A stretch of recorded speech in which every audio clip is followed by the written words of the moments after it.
하나님 아버지 감사합니다. 지난 한 주간도 함께하여 주시사 우리의 모든 상황들 가운데서 버티고 견딜 수 있었고 또 하나님을 믿고 의지하며 하나님을 높일 수 있었습니다. 감사합니다. 오늘 이 시간 하나님 아버지 앞에 우리의 생각과 마음을 내어드리면서 나아갑니다. 우리를 받아주시옵시며 하나님께로 인도하여 주시옵소서. 말씀 앞에 바로 서고 또 그 말씀 가지고 한 주간을 살아내는 우리들 되게 인도하여 주시옵소서. 교회를 위해 기도합니다. 우리가 서로 사랑하고 내 이웃을 내 몸과 같이 사랑하여서 이 뉴웨스트민스터 땅 가운데 또 더 나아가 밴쿠버 땅 가운데서 그리스도의 향기를 품고 빛과 소금의 역할을 감당해내는 교회로 성장시켜 주시옵소서. 찾아오는 이들에게 능력 있는 말씀이 선포되어지고 또 말씀 앞에 바로 서도록 도울 수 있는 교회로 인도하여 주시옵소서. 하나님 아버지, 세상과 또 나라를 위해 기도합니다.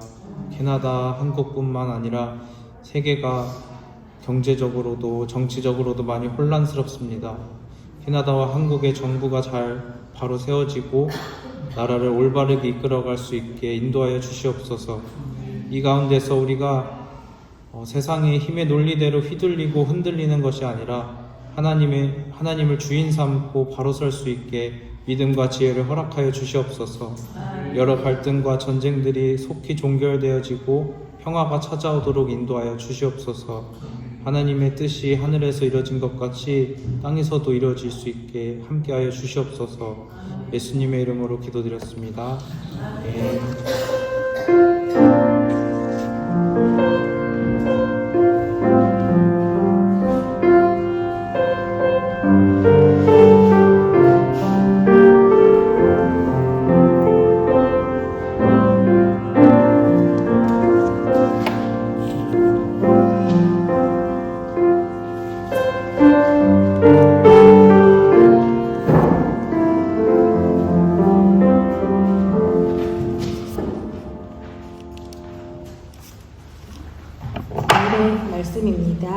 오늘의 말씀은 말라기서 4장 1절에서 6절까지의 말씀입니다. 나 만군의 주가 말한다. 용광로의 불길같이 모든 것을 살라버릴 날이 온다. 모든 교만한 자와 악한 일을 하는 자가 지푸라기같이 타버릴 것이다. 그날이 오면 불이 그들을 살라서 그 뿌리와 가지를 남김없이 태울 것이다. 그러나 내 이름을 경외하는 너희에게는 의로운 해가 떠올라서 치료하는 광선을 발할 것이니 너희는 외양간에서 풀려난 송아지처럼 뛰어다닐 것이다. 내가 이 일을 이루는 그날에 악한 자들은 너희 발바닥 밑에서 재와 같이 될 것이니 너희가 그들을 짓밟을 것이다. 나 만군의 주가 말한다. 너희는 율법 곧 율례와 법도를 기억하여라. 그것은 내가 호렙산에서 내 종 모세를 시켜서 온 이스라엘이 지키도록 이른 것이다. 주의 크고 두려운 날이 이르기 전에 내가 너희에게 엘리야 예언자를 보내겠다. 그가 아버지의 마음을 자녀에게로 돌이키고 자녀의 마음을 아버지에게로 돌이킬 것이다. 돌이키지 아니하면 내가 가서 이 땅에 저주를 내리겠다. 아멘.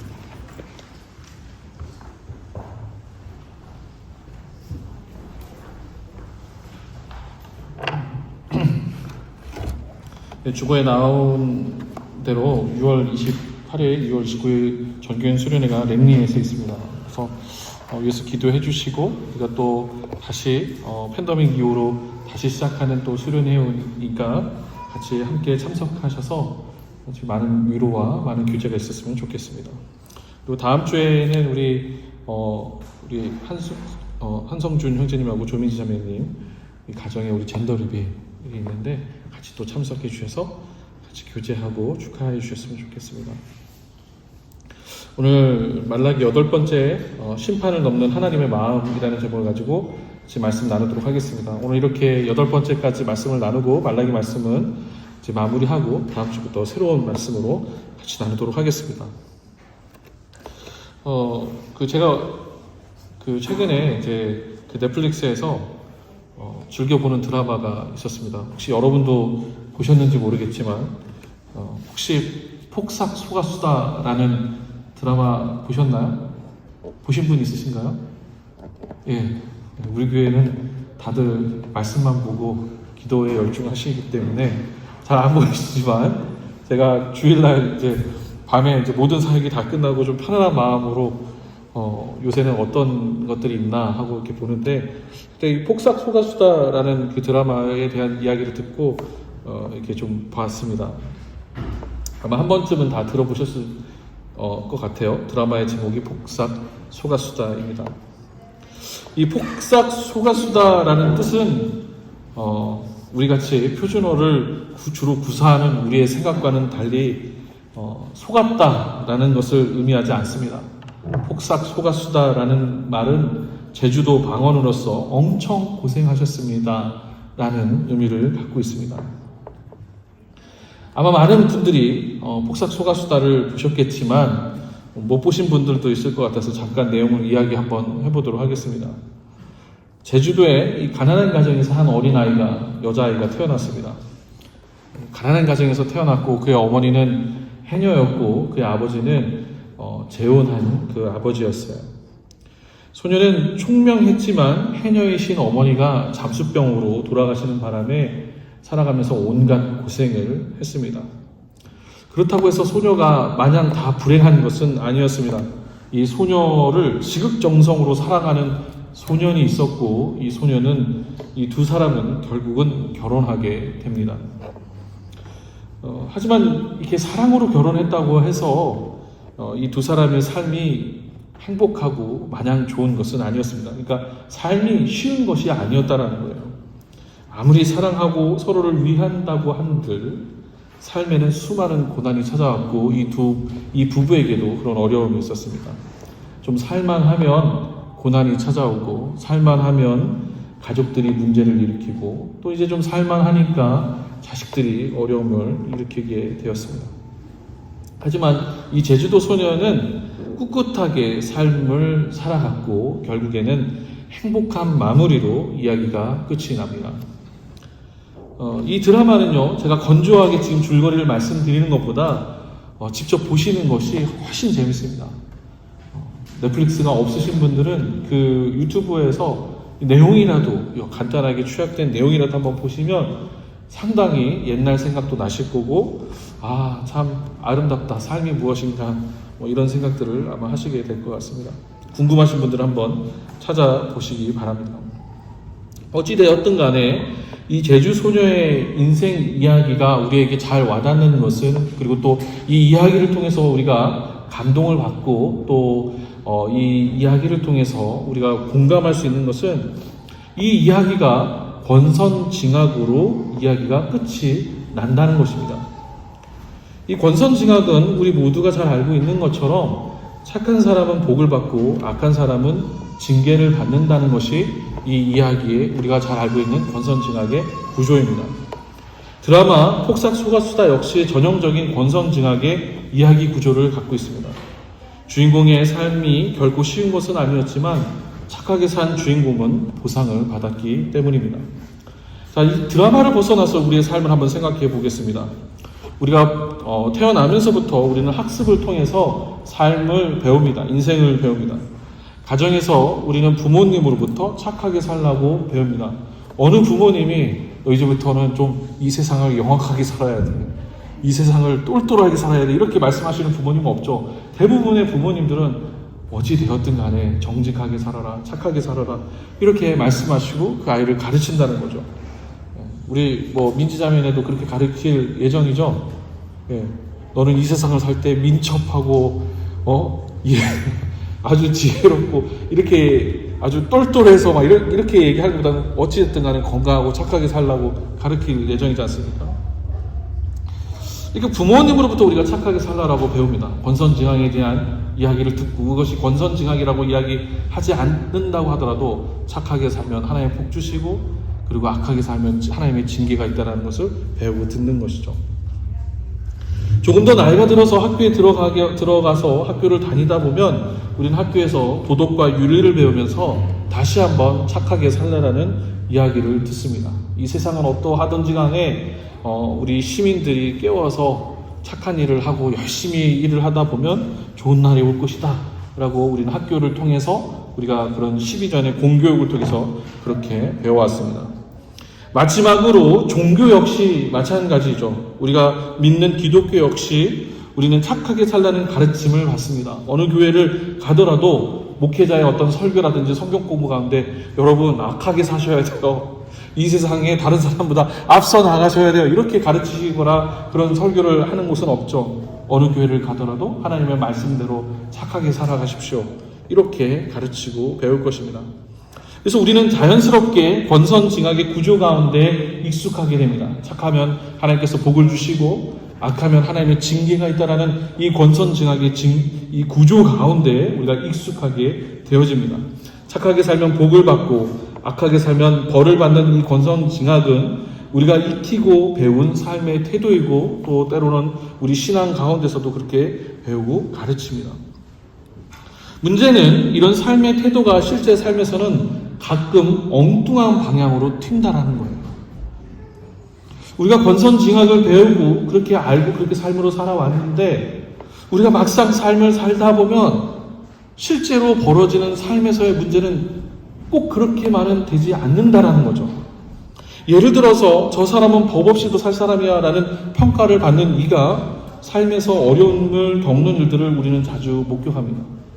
열심히 살았는데 열심히 교회에도 충성하고 사람들을 섬기고 보살폈는데 왜 그렇게 인생이 잘 풀리지 않을까? 우리가 열심히 신앙생활하고 착하게 사는데 삶이 잘 풀리지 않는 우리의 삶을 우리는 곧잘 관찰할 수 있습니다. 대개 이런 일들이 있어도 우리는 내 삶 가운데 하나님께서 주신 고난이다라고 생각하고 참고 인내하지만 어떤 때는 그 한계를 넘어설 때가 있습니다. 그러면 자연스럽게 무너집니다. 내가 특별히 잘못하지 않았는데 내 나름대로 열심히 신앙생활을 했는데 너무 힘들고 어려울 때는 모든 것을 놓아버리고 싶을 때가 있습니다. 지난 8주간 살펴본 말라기에 나오는 이스라엘 백성들 역시 마찬가지였어요. 바벨론과 페르시아에 끌려가면서도 이스라엘 백성들은 하나님을 놓지 않았어요. 우리가 지금 힘들고 어렵지만 끝까지 하나님 앞에 충성을 다하면 하나님 앞에 하나님을 믿고 신뢰하고 나아간다면 하나님께서 우리 민족을 우리 나라를 회복시켜 주실 것이야. 이것들이 이런 마음이 이런 믿음이 이스라엘 백성 가운데 있었어요. 이들 가운데서는 하나님께로 돌아가자라는 그 운동의 일환으로 성전과 예루살렘 성벽을 재건하기도 했습니다. 오늘 말씀 나눔 처음 이야기로 돌아가서 살펴본다면 이스라엘 백성들 나름대로 착하게 살면 하나님께서 복 주시고 저 극악무도한 페르시아에게 징계를 내리시겠지. 이것이 이스라엘 백성들이 믿고 있는 믿음의 근간이었습니다. 하지만 어떻게 됐습니까? 실제로 그렇게 되지 않았어요. 이스라엘 백성들이 하나님 앞에 열심히 충성을 다하고 정말 그 힘든 포로 생활 가운데서도 말씀 가운데 서려고 하고 그리고 포로 생활 가운데서도 성전을 재건하고 그리고 또 성벽을 예루살렘 성벽을 다시 지었지만 그렇게 해서 하나님 우리가 하나님을 사랑합니다라는 것을 전심을 다해서 보여줬지만 이스라엘 백성들의 반응과는 다르게 페르시아는 어떠한 징계도 받지 않았어요. 결국 말라기 1장 2절에서 나오는 것처럼 이스라엘 백성들은 하나님께 우리를 사랑하신다라는 증거가 어디에 있습니까? 하나님, 나를 사랑한다는, 우리를 사랑하는 증거가 어디에 있습니까? 이렇게 묻게 되었습니다. 우리가 지난 8주 동안 우리가 살펴본 것처럼 이스라엘 백성들이 하나님 나를 사랑하신다는 증거가 어디 있습니까? 라고 했었을 때 하나님께서는 이 이스라엘 백성들의 질문에 하나하나씩 응답하셨어요. 그것이 우리가 잘 와닿지 않지만 하나님께서는 응답하셨다는 거죠. 오늘 본문 역시 마찬가지입니다. 1절을 보면 하나님께서 이 세상에 정의가 어디 있습니까? 이스라엘 백성들이 하나님 이 세상에 정의가 어디 있습니까? 이 세상에 말씀대로 살면 하나님의 뜻대로 살면 권선징악이 오겠습니까? 라고 묻고 있는 이스라엘 백성들에게 하나님께서는 1절을 통해서 그날이 온다라고 말씀하고 계세요. 용광로의 불길같이 모든 것을 살라버릴 날이 온다. 모든 교만한 자와 악한 일을 하는 자가 지푸라기같이 타버릴 것이다. 이 1절을 읽으면서 우리는 묘한 통쾌감을 경험합니다. 그래, 지금 힘들고 어렵지만 우리가 열심으로 신앙생활하고 하나님 앞에 나아가면 하나님께서 언젠가 회복시키시겠지. 하나님께서 지금은 선하게 살고 있는 우리가 고난당하고 어려움 당하는 가운데 있지만 하나님께서 악한 이들을 징계하시겠지. 이 1절을 읽으면서 이 하나님께서 말씀하신 그 약속의 말씀들이 우리로 하여금 통쾌하게 생각이 되어지죠. 결국 마지막 날 하나님께서 다 태우실 것이야. 하나님의 심판이 크고 무섭게 임하겠구나, 이렇게 생각하게 됩니다. 자, 4장 2절입니다. 4장 2절에서도 우리는 위로와 격려를 받게 됩니다. 자, 말라기 4장 2절을 보시면 내 이름을 경외하는 너희에게는 의로운 해가 떠올라서 치료하는 광선을 발할 것이니 너희는 외양간에서 풀려난 송아지처럼 뛰어다닐 것이다. 우리가 종종 기도할 때 하나님 우리 가운데 치료의 손을 발휘하셔서 이 사람의 질병과 어려움을 낫게 해주십시오. 지금은 어려운 가운데 있지만 하나님께서 이런 일들을 일으켜 주십시오. 우리가 기도하면서 우리 가운데 위로를 받지 않습니까? 2절에서도 지금 이 나온 이야기를 통해서 이스라엘 백성들이 위로를 받았어요. 세상은 하나님의 심판으로 인하여서 불로써 심판이 임하겠지만 하나님을 경외하는 우리는 하나님의 회복과 놀라운 일을 경험하겠구나라는 생각을 우리는 4장 1절과 2절을 읽으면서 우리는 경험하게 되는 것이죠. 3절 역시 앞에 1, 2절과 크게 다르지 않습니다.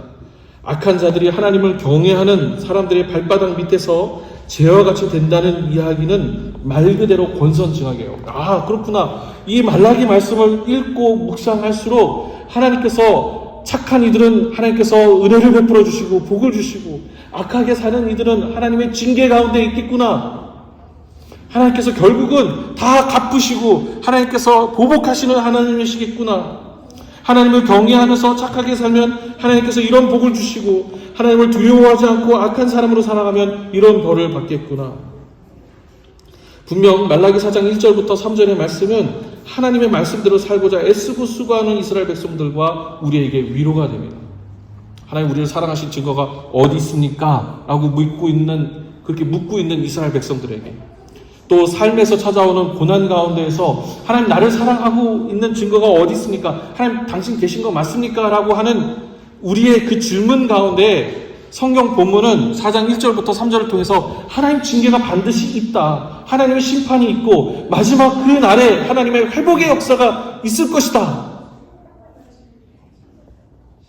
이 메시지는 분명 우리에게 위로와 도움이 되죠. 그리고 지금까지 우리가 배워왔던 큰 틀에서 안정감을 주고 가야 할 길을 보여줍니다. 기본적으로 이런 권선징악의 구조가 이 성경 가운데서 명확하게 보여집니다.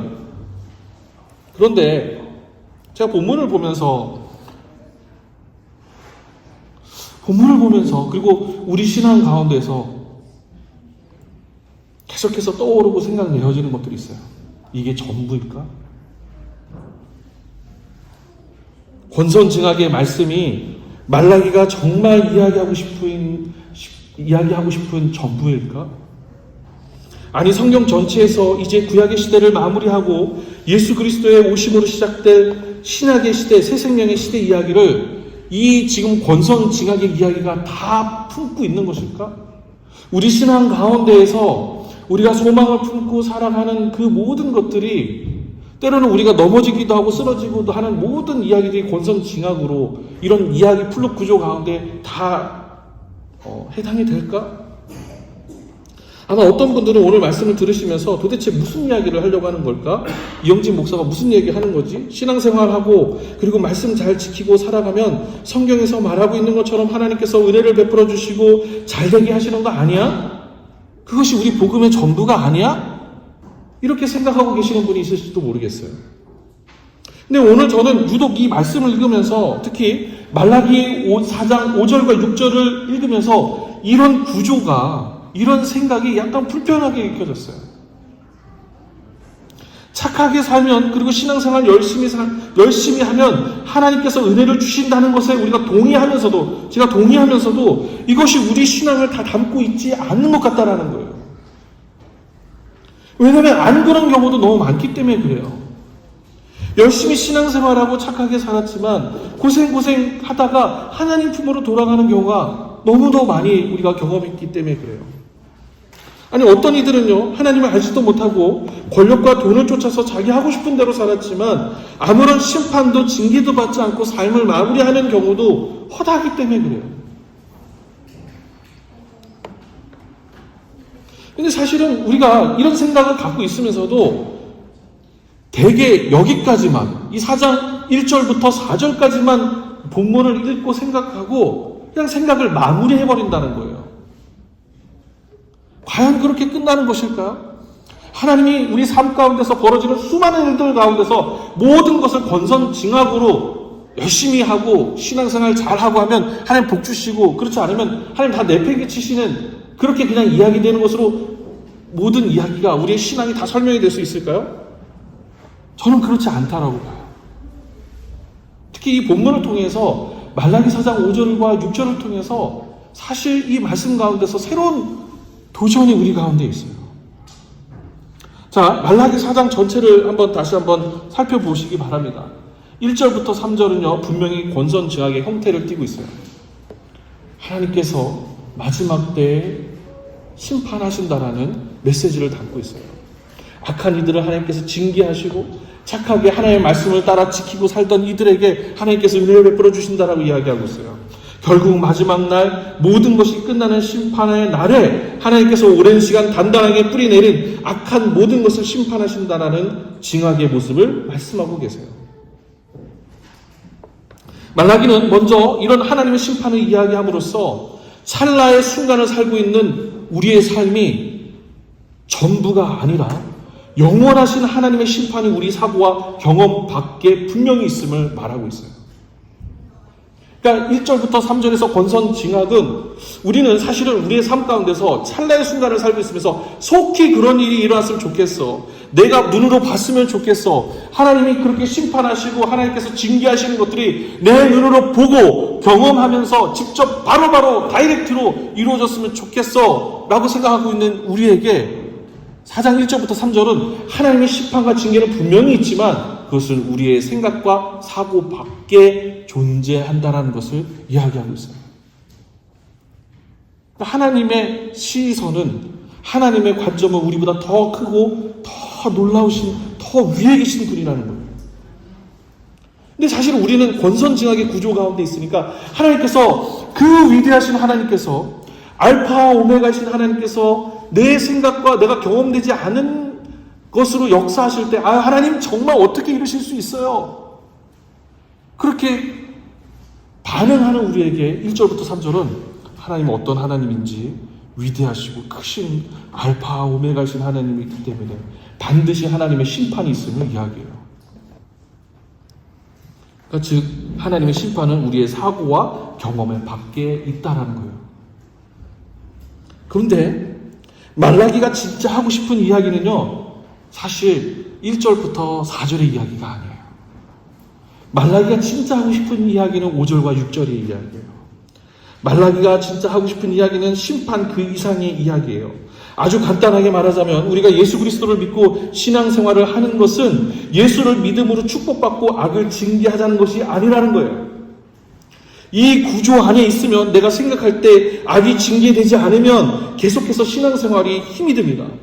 이스라엘 백성들이 그랬어요. 말라기는 하나님 우리를 사랑하시는 증거를 말씀해 보세요 하는 이스라엘 백성의 물음에 하나님께서 대답하시는 형식으로 되어 있지만 그 이야기 구조가 권선징악의 구조가 아니라는 거예요. 이 말라기를 통해서 하나님께서 직접 하시고 싶은 이야기는 바로 5절부터 이어져요. 자, 5절 한번 보세요. 5절 보시면요, 주의 크고 두려운 날이 이르기 전에 내가 너희에게 엘리야 예언자를 보내겠다. 이 구절은요, 우리가 읽으면서 그냥 하나님께서 예언자 엘리야를 보내시겠다. 이제 우리는 그동안 성경 공부를 통해서 우리가 또 신앙적인 지식을 통해서 여기서 얘기하고 있는 엘리야는 침례 요한을 얘기하고 그 침례 요한이 와서 예수 그리스도의 오심을 예비하는 그것을 이야기하는 것이라는 것을 너무 잘 아실 거예요. 그러니까 우리는 그 구조 안에서만 이제 보는 거죠. 근데 조금 생각해 보면요, 이게 그냥 간단한 얘기가 아니에요. 예수 그리스도의 오심을 그냥 엘리야가 와서 이야기한다는 그냥 그 이야기 플롯 구조로 끝나는 이야기가 아니라는 거예요. 이 말씀은요, 권선징악의 구조로 하나님을 이해하고 이 세상을 이해하는 우리에게 사실은요, 충격을 주는 말씀이에요. 5절은요, 하나님께서 심판 전에 하나님께서 심판을 면하시게 하시는 구세주를 보내시겠다라는 얘기예요. 심판하시겠다라고 했는데 하나님께서 그 심판 전에 심판을 면하게 하는 구세주를 보내시겠다라는 이야기예요. 자, 5절을 다시 한번 생각해 보시기 바랍니다. 5절을 보면 심판의 날 전에 하나님께서 엘리야를 보내겠다라고 말씀하십니다. 자, 그러면 이제 우리가 엘리야를 떠올려 볼 필요가 있죠. 엘리야 선지자는 이스라엘이 극도로 혼란했던 시기, 북이스라엘이 극도로 혼란했던 시기, 아합 왕이, 이스라엘의 왕이었던 이 아합 왕이 바알 선지자의 딸과 결혼하고 이스라엘의 모든 체계가 무너지는 시기에 활동했던 선지자예요. 희년 제도가 있었지만 그 희년 제도가 제대로 작동하지 않고 하나님께서 각 지파별로 무너 주셨던 그 땅들을 왕이 직접 나서서 이 백성들의 땅을 뺏어가던 이스라엘의 완전히 이 신앙의 어떤 것도 남아있지 않고 다 무너지고 대혼란한 가운데 활동했던 선지자예요. 솔직하게 이야기해서 이 엘리야 선지자는요, 약한 선지자였어요. 로뎀나무 밑에서 나는 더 이상 못하겠으니 하나님 나를 좀 죽여주십시오라고 이야기하기도 했고요. 이세벨의 협박에 바알 선지자들과의 싸움에서 이겼으면서도 그 다음에 이세벨의 협박에 못 이겨서 두려워하던 사람이기도 했어요. 그런데 중요한 것은 뭐냐면 이스라엘의 가장 악이 흥하던 시기에 끝까지 하나님의 메시지를 전했다라는 거예요. 바로 그런 엘리야 선지자를 보내시겠다라는 이 5절의 말씀은요, 하나님의 관심이 심판에 있는 것이 아니라 권선징악을 넘어서 하나님의 관심이 있다는 것을 의미해요. 쉽게 말해서 하나님께서는요, 권선징악의 목적이 아니라 하나님의 관심은 하나님과 우리와의 진정한 회복에 관심이 있다는 거예요. 말라기 4장 1절부터 3절은요, 분명히 통쾌함을 가져다 줘요. 하나님께서 심판하실 거야. 우리가 힘들고 어렵고 고생하는 가운데 끝까지 참고 이기면 하나님께서 마지막에 심판하실 거야 라는 그 구조를 통해서 우리에게 기쁨을 주고, 아 그래, 마지막에 그런 소망이 있으니까 끝까지 달려나가야 되겠다라는 생각을 우리로 하여금 가져가게 해줘요. 그런데 5절부터는 하나님의 관점이 심판이 아니라 엘리야 선지자를 통해서, 그리고 그 뒤에 오시는 예수 그리스도를 통해서 하나님은 우리를 심판하시고 예수 믿지 않는 사람들을 징계하시고 다 처단하시는 것이 아니라 하나님께서는 모든 인류를 향한 하나님의 관계의 회복에 하나님의 관심에 초점이 있다는 것을 5절을 통해서 이야기를 해요. 하나님께서는 권선징악의 목적이 아니라 우리와의 진정한 회복, 돌이킴, 그리고 그 하나님의 목적을 우리 모두 따르게 함에 있다는 거예요. 더 간단히 말해서 하나님의 심판이 분명히 있지만 하나님의 마음은 회복과 교제 그리고 돌이킴이라는 거예요. 삶에서 벌어지는 수많은 일들 가운데서 우리는 내가 이런 일들을 해서 하나님께서 징계를 베푸시는 것이 아닐까? 이런 일들을 내가 하나님을 사랑하지 못한 모습을 갖고 있었기 때문에 하나님께서 우리 가정 가운데 나에게 이런 일들을 벌이시는 것이 아닐까? 그래, 나는 징계 받아도 돼. 이것으로 끝나는 것이 아니라 하나님의 관점은 사실은 우리를 회복하게 하시는 것에 있다는 거예요. 6절이 그것을 분명히 보여주고 있어요. 6절이 5절을 보충해서 설명을 해주고 있죠. 그가 아버지의 마음을 자녀에게로 돌이키고, 심판을 하는 사람들은요, 심판이 정확하게 임한다면 회복이란 얘기 할 필요 없어요. 심판하고 그냥 끝내버리면 돼요. 근데 이 6절에서 이야기하는 5절과 6절에서 이야기하는 것은 아버지의 마음을 자녀에게로 돌이키고 자녀의 마음을 아버지에게로 돌이킨다는 거예요. 이게 어떤 것을 의미하는 거예요? 화해를 이야기하는 거예요. 평화를 이야기하는 거예요. 정리해서 말하자면 하나님은 권선징악하셔야 하는 것 아닙니까? 예수 믿으면 복이 오고 안 오면 지옥 와야 하는 거 아닙니까? 우리는 이 구도에 익숙해져서 이게 되면 실망하지 않고 또 이렇게 되어야 하는데 안 되면 하나님 실망하는 관점으로 살아가는데, 말라기는 하나님의 관심이 그것이 아니라는 거예요. 하나님의 관심은 회복과 돌이킴이라는 거예요. 이거는요, 우리 신앙에 놀라운 도전을 가져다 줍니다. 한편 우리 생각으로는 에이 하나님 너무 야속하시네. 뭔가 딱 부러지게 징계도 하시고 잘하는 사람은 칭찬하시고 못하는 사람은 혼내셔야 하는 게 아닌가? 이런 구도 속에서 신앙생활하는 우리에게 그게 전부가 아니라 그 너머에 하나님의 마음이 있다라는 거예요. 솔직히 그렇지 않습니까? 우리가 착하다는 것, 악하다는 것, 우리는 그것을 명확하게 나눌 기준점이 없어요. 물론 말씀을 우리를 모학선생처럼 인도해서 그것을 기준으로 하게 하지만 사실은 로마서 3장 23절에서 이야기하고 있는 것처럼 모든 사람이 죄를 범했고 하나님의 영광에 이르지 못했다는 것이 분명하게 우리 스스로를 보여줘요. 아무도 하나님 앞에서 우리의 신앙을 자랑할 수 없다라는 거예요. 아무리 신앙생활을 열심히 했다고 하더라도 그것이 하나님 앞에 칭찬받고 할 수 있는 것이 아니다라는 거예요. 그렇기 때문에 말라기서가 이야기하고 있는 것은 뭐냐면 각별한 하나님의 은혜가 필요하다라는 거예요. 회복이 필요하고 돌이킴이 필요하다라는 것입니다.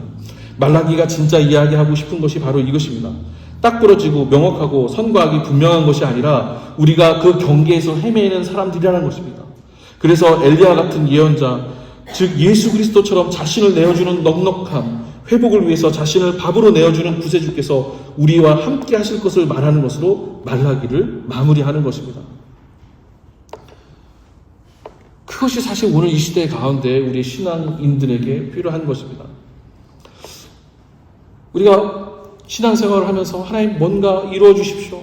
뭔가 우리가 열심으로 하면 하나님께서 권선징악의 이런 구조 가운데에서 말라기는 우리 모두가 다 죄인이고 우리 모두가 어떤 아무리 잘난 모습으로 산다고 하더라도 하나님의 영광에 이르지 못하는 것을 분명히 보여주면서 동시에 가능성을 이야기해 줍니다. 앞으로 펼쳐질 우리 신앙의 가능성. 하나님께서 구약에서 엘리야를 통해서 이스라엘에게 끊임없이 화해를 요청하시고 평화를 말씀하셨던 것처럼 말라기가 말하는 하나님께서 우리를 사랑하시는 증거는 하나님 자신을 우리의 밥으로 내어주신다는 것이었습니다. 우리 신앙 역시 마찬가지입니다.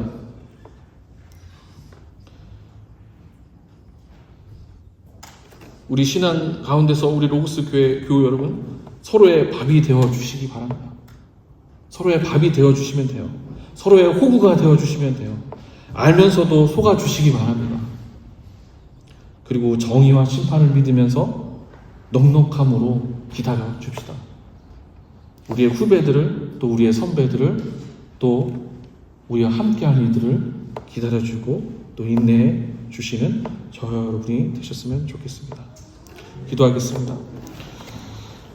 하나님 함께 이 시간 말라기 말씀을 나누면서 말라기의 말씀이 하나님 우리를 사랑하시는 증거가 어디 있습니까? 라고 했었을 때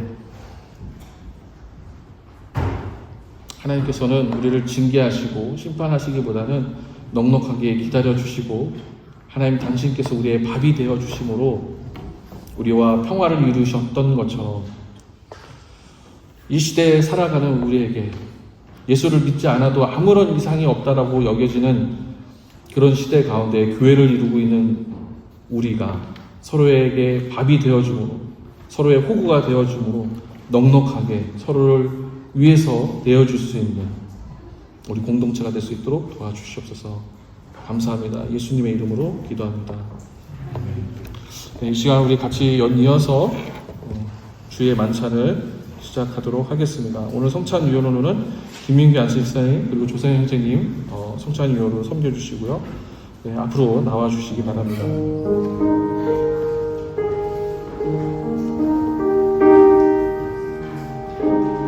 이제 우리는 예수 그리스도를 기억하며 따르는 주의 만찬을 시작하려 합니다.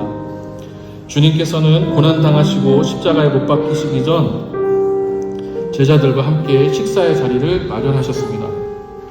예수께서는 제자들과 함께하는 식사를 고대하며 기다리셨다고 말씀하셨습니다. 사실 그 자리는 불편한 자리였습니다. 예수를 배신한 이들과 함께하는 자리이기 때문입니다. 하지만 예수께서는 사랑과 축복으로 마지막 식사를 섬김과 사랑의 자리로 그리고 무엇보다도 예수님 자신을 제자들의 밥으로 내어주셨습니다. 비록 우리는 간략하게 간단한 형태로 재현하지만 예수께서 말씀하신 대로 예수님의 몸을 상징하는 빵과 예수 그리스도의 피를 상징하는 포도주를 나누면서 예수님을 기억하고 따르겠습니다. 자신을 밥으로 내어주신 예수님 함께 먹고 마시며 예수님을 기념합시다.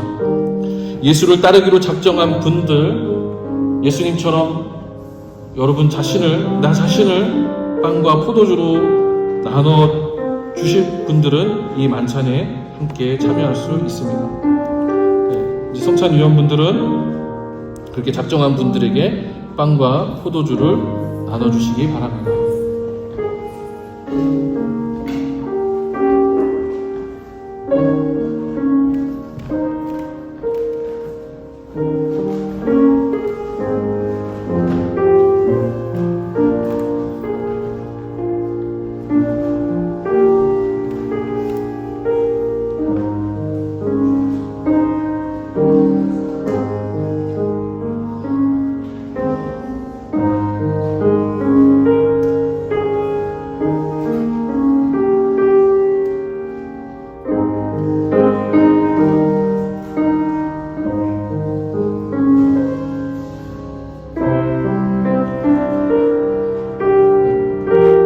빵과 포도주를 아직 받지 못하신 분들이 있으면 손을 들어서 표해 주시기 바랍니다.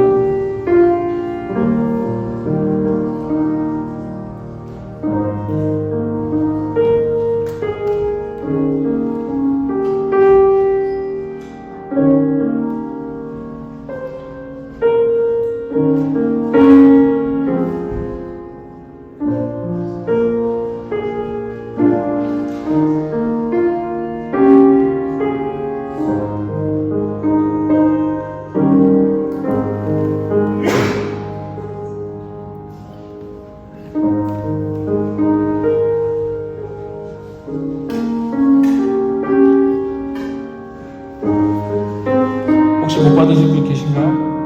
네, 다 받으셨습니까? 네. 이것은 너희를 위하는 내 몸이다. 이것을 행하여 나를 기억하여라. 감사와 결단의 마음으로 우리 예수 그리스도의 몸을 상징하는 빵을 먹겠습니다.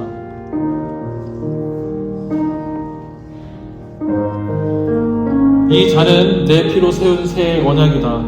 너희가 마실 때마다 이것을 행하여 나를 기억하여라. 감사와 결단의 마음으로 함께 예수 그리스도의 몸, 피를 상징하는 포도주를 마시겠습니다. 잠깐 오늘 말씀을 생각하면서 우리가 또 함께 나눌 성찬을 기억하면서 잠깐 기도하는 시간 갖도록 하겠습니다. 우리의 삶을 돌아보시고 우리를 위해서 밥으로 내어주신 예수님을 생각하시면서 나 역시 다른 이웃들에게 밥이 되겠다는 결단으로 잠깐 기도하시면서 묵상하시겠습니다.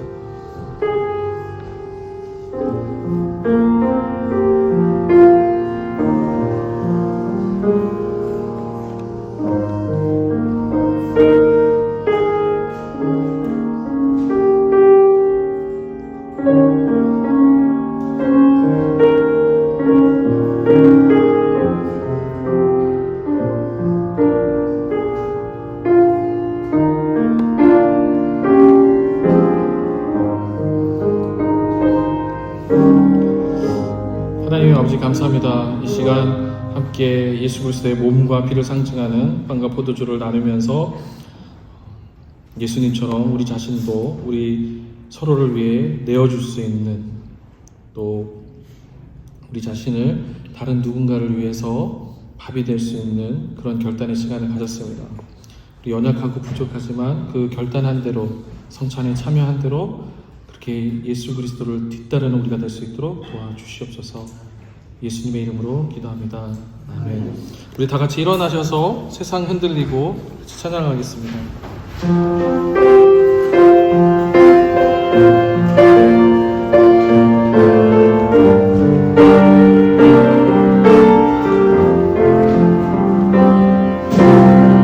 세상 흔들리고 사람들을 변하여도 나는 주를 섬기리.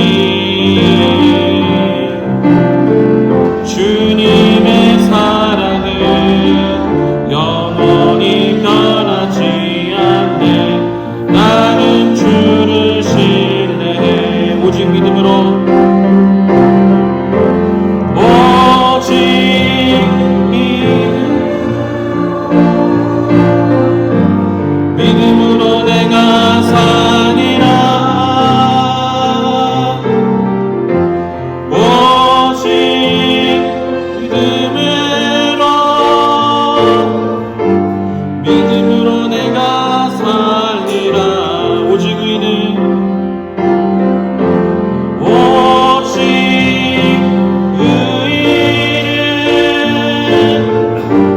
믿음으로 말미암아 살리라. 오직 의인은 믿음으로 말미암아 살리라. 우리 주기도문으로 오늘 예배를 마치도록 하겠습니다. 하늘에 계신 우리 아버지여, 이름이 거룩히 여김을 받으시오며 나라가 임하옵시며 뜻이 하늘에서 이루어진 것 같이 땅에서도 이루어지이다. 오늘 우리에게 일용할 양식을 주시옵고 우리가 우리에게 죄 지은 자를 사하여 준 것 같이 우리 죄를 사하여 주시옵고 우리를 시험에 들게 하지 마시옵고 다만 악에서 구하시옵소서. 나라와 권세와 영광이 아버지께 영원히 쌓옵나이다. 아멘.